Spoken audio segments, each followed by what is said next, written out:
Hello students, welcome to the channel. This is अनुपम।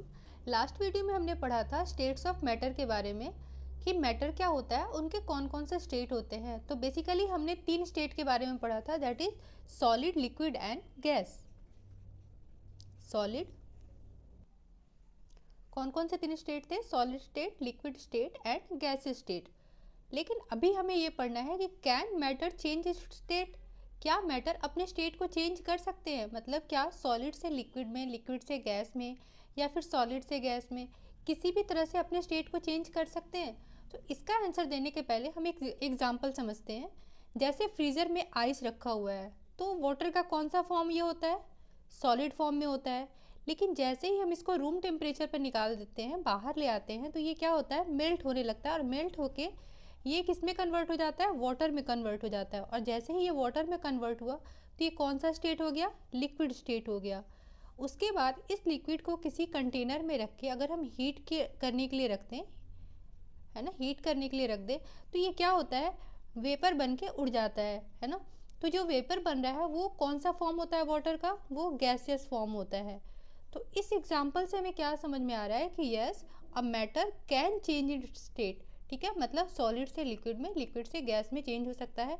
और वो कैसे होता है? तो जब हम सॉलिड में हीट दिया, जब हम सॉलिड में हीट देंगे तो क्या होगा? वो लिक्विड स्टेट में कन्वर्ट हो जाएगा। लिक्विड स्टेट पे जब हीट प्रोवाइड करेंगे तो वो गैसेस में कन्वर्ट हो जाएगा। वैसे ही गैसेस से लिक्विड में लाने के लिए क्या करेंगे? उसको कूल डाउन करेंगे। अब ये कैसे समझेंगे कि जैसे गर्म खाना के ऊपर, किसी कंटेनर में गर्म खाना है और उस पर किसी प्लेट को रख दे, तो पहले क्या होता है? यहाँ पे कोई वाटर मॉलिक्यूल नहीं होता है। लेकिन थोड़ी देर के बाद हम देखते हैं कि जैसे ही खाना कूल डाउन होता है, इस प्लेट के नीचे वाटर बबल्स आ जाते हैं। तो वो वाटर बबल्स कहाँ से आते हैं?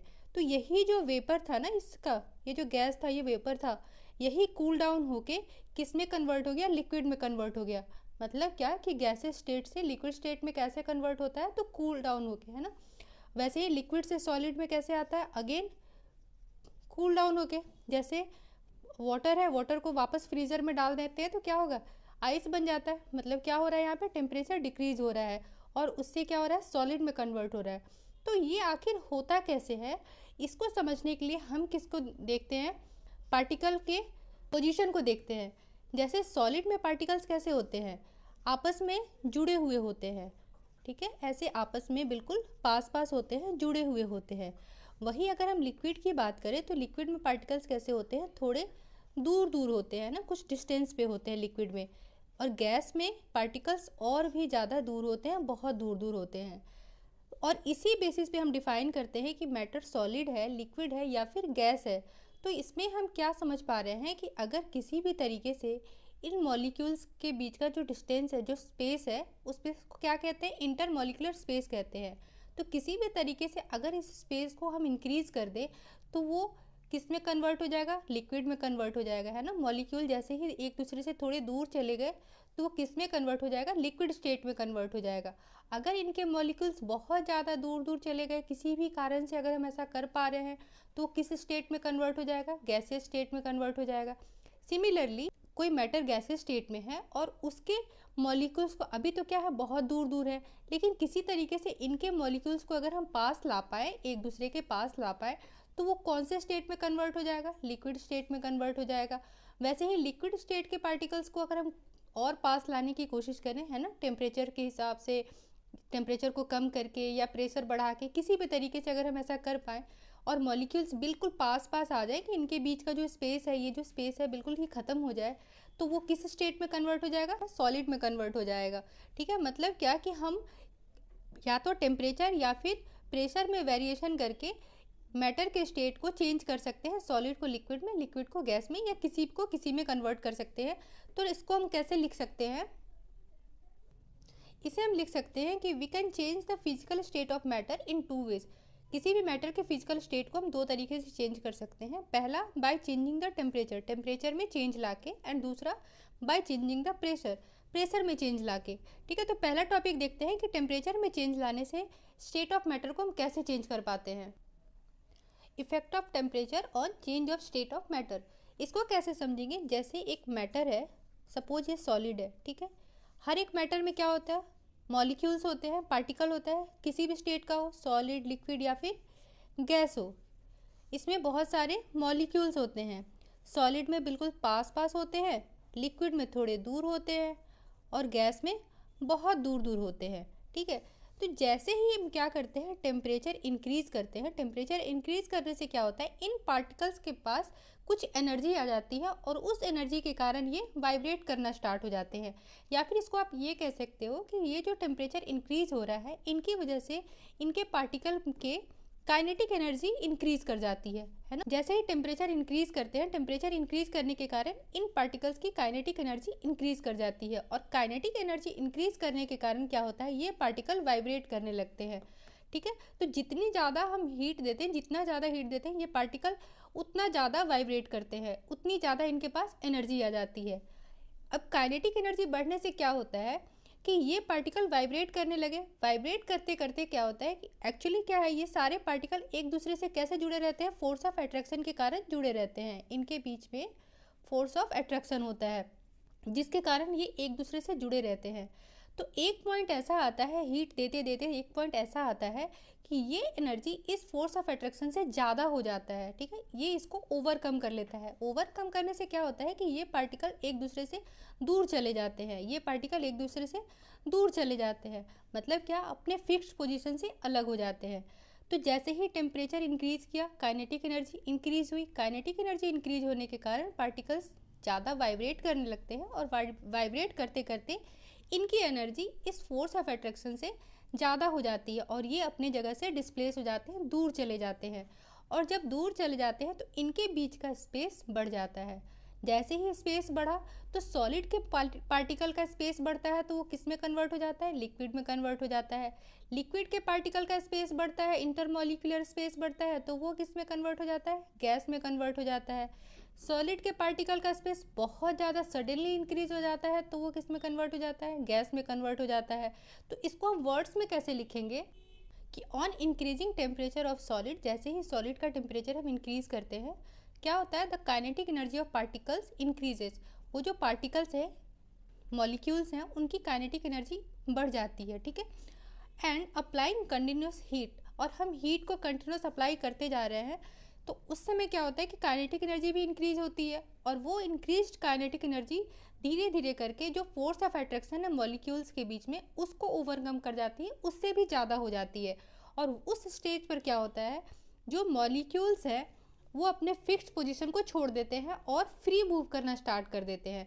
और जैसे ही वो फ्री मूव करना स्टार्ट कर देते हैं, उनके बीच का स्पेस बढ़ जाता है और इस तरह से जो सॉलिड जो है लिक्विड में कन्वर्ट होना स्टार्ट कर जाता है। मतलब क्या, वो मेल्ट होना स्टार्ट कर देता है। और जैसे ही वो मेल्ट करना स्टार्ट कर देता है, मतलब वो एक पर्टिकुलर पॉइंट है, उस पॉइंट को हम क्या कहते हैं, मेल्टिंग पॉइंट कहते हैं। मेल्टिंग पॉइंट क्या होता है कि वो एक पर्टिकुलर पॉइंट जिस पर सॉलिड मेल्ट करना स्टार्ट हो जाता है। तो दो पॉइंट है हमें पढ़ना है यहाँ पे, एक है मेल्टिंग पॉइंट और दूसरा है बॉइलिंग पॉइंट। अभी के लिए हम मेल्टिंग पॉइंट को ऐसे समझते हैं कि मेल्टिंग पॉइंट वो एक पर्टिकुलर पॉइंट होता है जहाँ सॉलिड मेल्ट करना स्टार्ट होता है। ठीक है, और बॉइलिंग पॉइंट क्या होता है, वो एक पर्टिकुलर पॉइंट है ना, वो एक सर्टेन टेम्परेचर जहाँ की कोई लिक्विड बॉयल करना जस्ट स्टार्ट करता है। ठीक है, जैसे वाटर का बॉइलिंग पॉइंट क्या होता है, 100 डिग्री सेल्सियस, तो वो वहाँ पे बॉयल करना स्टार्ट करता है। इन दोनों टॉपिक को नेक्स्ट वीडियो में बहुत डिटेल से पढ़ेंगे। तो अभी हमने देखा कि change of state of matter पे टेम्परेचर का क्या इफेक्ट होता है ना, टेम्परेचर बढ़ाने से कैसे एक मैटर सॉलिड से लिक्विड या सॉलिड से गैस में कन्वर्ट होता है या फिर लिक्विड से गैस में कन्वर्ट होता है। वैसे ही अगर गैस को लिक्विड में कन्वर्ट करना होता है तो हम क्या करते हैं, टेम्परेचर को कम करते हैं। जैसे एक तो कंडेंसेशन हमने देखा कि गर्म खाने के ऊपर जब स्टील की प्लेट रख देते हैं तो वो क्या होता है, थोड़ी देर के बाद उस पर बबल्स बन जाते हैं। दूसरा हमने देखा क्या कि पानी को जब हम फ्रीज़र में रखते हैं तो क्या होता है, थोड़ी देर के बाद वो आइस में कन्वर्ट हो जा रहा है। क्या हो रहा है, वहाँ पे भी टेम्परेचर कम हो रहा है, टेम्परेचर डिक्रीज़ हो रहा है। ठीक है, तो नेक्स्ट टॉपिक हम देखते हैं कि प्रेशर का change of state of matter पे क्या इम्पैक्ट पड़ता है। नेक्स्ट टॉपिक क्या है कि effect of pressure on change of state of matter. जैसे हमारे मैटर कौन कौन से होते हैं, 3, सॉलिड, लिक्विड एंड गैस। इनमें डिफरेंस क्या है, इनके मॉलिक्यूल के बीच का स्पेस। ठीक है, अगर किसी भी तरीके से इनके बीच के स्पेस को हम कम कर दें, किसी भी तरीके से इनके बीच के स्पेस को कम कर दें, जैसे ये गैस है, गैस के मॉलिक्यूल्स क्या है, एक दूसरे से बहुत दूर है। अगर हम इस पर प्रेशर अप्लाई करें और इनके जो मॉलिक्यूल के बीच का जो डिस्टेंस है, ये इंटर मॉलिक्यूलर स्पेस है, इसको काफ़ी कम कर दें, ठीक है, तो वो किस में कन्वर्ट हो जाएगा, लिक्विड में कन्वर्ट हो जाएगा। और इसका एग्जाम्पल क्या है, एलपीजी, ठीक है। जो हमारे घर में सिलेंडर में गैस आता है वो किस फॉर्म में रहता है, लिक्विड के फॉर्म में रहता है। और वो लिक्विड के फॉर्म में कैसे रहता है, क्योंकि होता तो ये गैस है पर रहता लिक्विड के फॉर्म में है। ये कैसे होता है, तो यहाँ पे हम क्या करते हैं कि बहुत ज़्यादा प्रेशर अप्लाई करते हैं ना, हाई प्रेशर अप्लाई करने से इनके मॉलिक्यूल्स पास पास आ जाते हैं। हाई प्रेशर लो टेम्परेचर है ना, पहले क्या किया हमने, टेम्परेचर को कम किया और प्रेशर को बहुत ज़्यादा बढ़ा दिया, तो उससे क्या हुआ, ये मॉलिक्यूल्स एक दूसरे के पास आ गए, इनके बीच का स्पेस जो है वो कम हो गया, स्पेस कम हो गया, मॉलिक्यूल पास आ गए, तो वो किस में कन्वर्ट हो जाता है, लिक्विड में कन्वर्ट हो जाता है। और इसी प्रोसेस से एलपीजी गैस है वो गैस एक्चुअली होता है पर वो लिक्विड के फॉर्म में सिलेंडर में फिल किया जाता है। इसका एक और एग्जांपल है ड्राई आइस।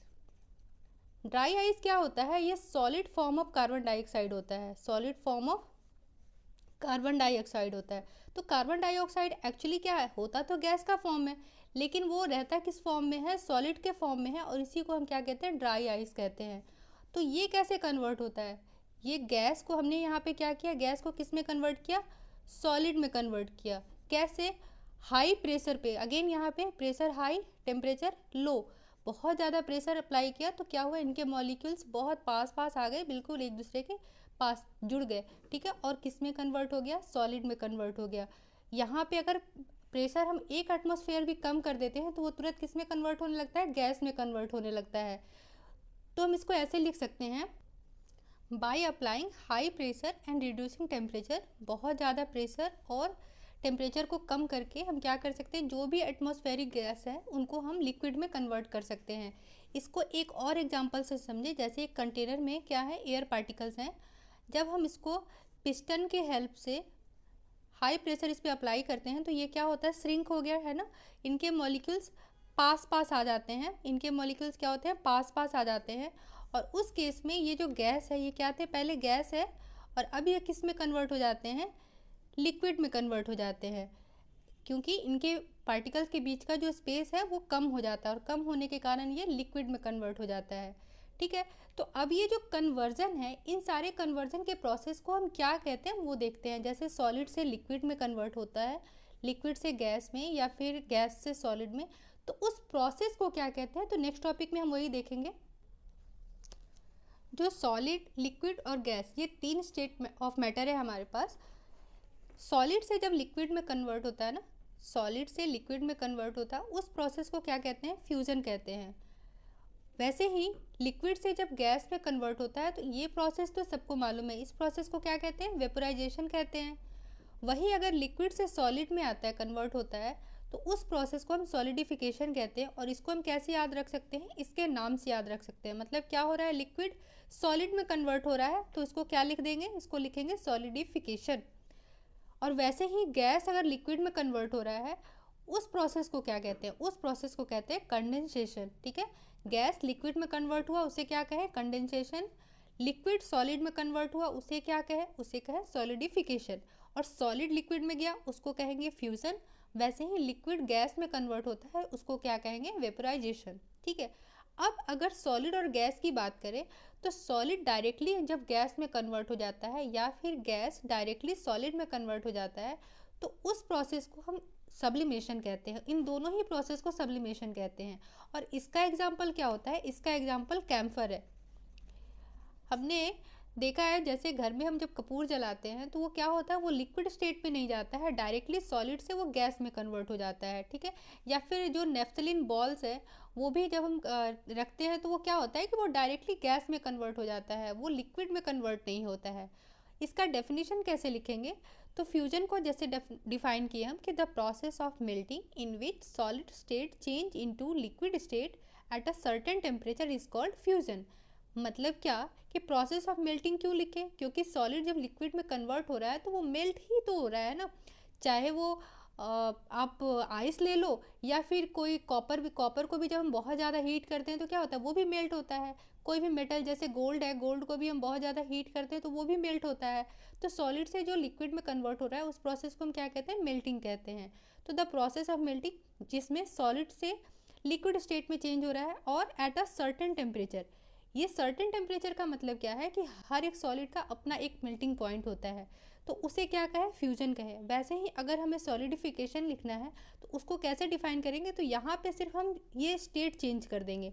ठीक है, सॉलिडिफिकेशन किससे हो रहा है, लिक्विड से सॉलिड में, तो यहाँ पे हम क्या लिख देंगे, इन विच लिक्विड स्टेट टू, और यहाँ लिख देंगे सॉलिड स्टेट। सिर्फ ये क्या करेंगे, इंटरचेंज कर देंगे इनको। ठीक है, अगर वेपोराइजेशन को डिफाइन करना हो तो यहाँ भी हम वही करेंगे, किससे कन्वर्ट हो रहा है, लिक्विड से गैस में, तो यहाँ हम क्या लिख देंगे, इन विच लिक्विड टू गैस। और ये मेल्टिंग नहीं लिखेंगे, मेल्टिंग वर्ड हम सिर्फ सॉलिड से लिक्विड के केस में यूज़ करेंगे। ठीक है, सब्लिमेशन को कैसे डिफाइन करेंगे, सब्लिमेशन को डिफाइन करेंगे a change of state directly from solid to gas, solid से गैस और गैस टू सॉलिड, है ना, दोनों, without changing into liquid state, मतलब लिक्विड स्टेट में जाए बिना डायरेक्टली सॉलिड से गैस या फिर गैस से सॉलिड में आना, इस प्रोसेस को क्या कहते हैं, सब्लिमेशन कहते हैं। और इसका एग्जांपल अमोनियम क्लोराइड होता है और दूसरा कैम्फर, आप नेफ्थलीन बॉल भी लिख सकते हो। तो दैट्स ऑल फॉर टुडे, मिलते हैं नेक्स्ट वीडियो में, तब तक बने रहें चैनल पर। Thank you.